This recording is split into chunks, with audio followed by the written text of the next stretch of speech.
नमस्कार दोस्तों, जैसा कि आपको पता है हम कक्षा 12वीं विषय अर्थशास्त्र पढ़ा रहे हैं, जिसमें आपका अध्याय 2 है उपभोक्ता के व्यवहार का सिद्धांत।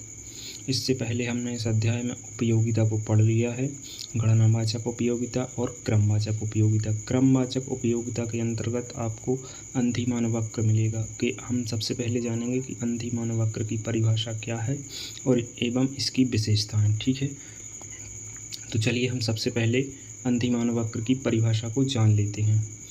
अंधिमान वक्र उस वक्र को कहा जाता है जो किसी उपभोक्ता को मिलने वाली दो वस्तुओं के उन सभी विभिन्न संयोजनों कॉम्बिनेशनों को दर्शाता है जिनसे उसे समान संतुष्टि या फिर उपयोगिता प्राप्त होती है। ठीक है, इस प्रकार से आप अंधिमान वक्र का चित्र भी देख लेते हैं कि यानी एक उपभोक्ता को दो वस्तुओं के विभिन्न संयोग से समान संतुष्टि मिलती है। ठीक है, उच्च अंधिमान वक्र उच्च संतुष्टि को निम्न अंधिमान वक्र निम्न संतुष्टि को दर्शाता है।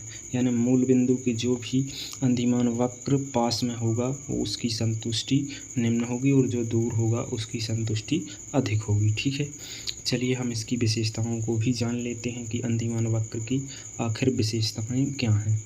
तो सबसे पहले आपको अंधिमान वक्र सदैव बाएं से दाएं ओर ढाल वाला होता है, अर्थात इसकी प्रवणता ऋणात्मक होती है। ठीक है, चलिए हम इसकी दूसरी विशेषता जान लेते हैं। अंधिमान वक्र मूल बिंदु की ओर उभरा या फिर अवतल होता है। ठीक है, चलिए हम इसकी तीसरी विशेषता को भी जान लेते हैं। एक ही अंधिमान वक्र पर स्थित सभी बिंदु उपभोक्ता को समान संतुष्टि प्रदान करते हैं। ठीक है, चलिए हम इसकी चौथी विशेषता को भी जान लेते हैं। दो अंधिमान वक्र कभी एक दूसरे को नहीं काटते हैं। ठीक है, चलिए इसकी अगली विशेषता को जानते हैं। मूल बिंदु से दूर स्थित अंधिमान वक्र मूल बिंदु के निकट स्थित अंधिमान वक्र की अपेक्षा उच्च स्तर की संतुष्टि देता है। ठीक है, चलिए इसकी अगली विशेषता को भी जान लेते हैं। अंधिमान वक्र ना तो एक्स अक्ष को और ना ही वाई अक्ष को छूता है। ठीक है, इसकी अगली विशेषता है अंधिमान वक्र दाईं ओर नीचे की ओर डाउन स्लोपिंग होता है। ठीक है, क्योंकि एक वस्तु की मात्रा बढ़ाने के लिए दूसरी वस्तु की मात्रा त्यागनी पड़ती है। ठीक है, चलिए हम इसकी अगली विशेषता को भी जान लेते हैं।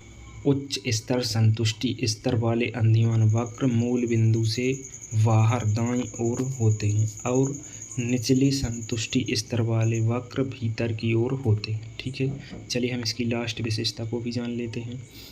किसी एक उपभोक्ता के लिए अंधिमान वक्रों का समूह एक अंधिमान मानचित्र बनाता है जिसमें अनेक समान संतुष्टि स्तर वाले वक्र होते हैं। ठीक है, यह रही दोस्तों आपके लिए अंधिमान वक्र की परिभाषा एवं विशेषताएं। अगर वीडियो आपको अच्छा लगा है तो आप लाइक और सब्सक्राइब कर सकते हैं।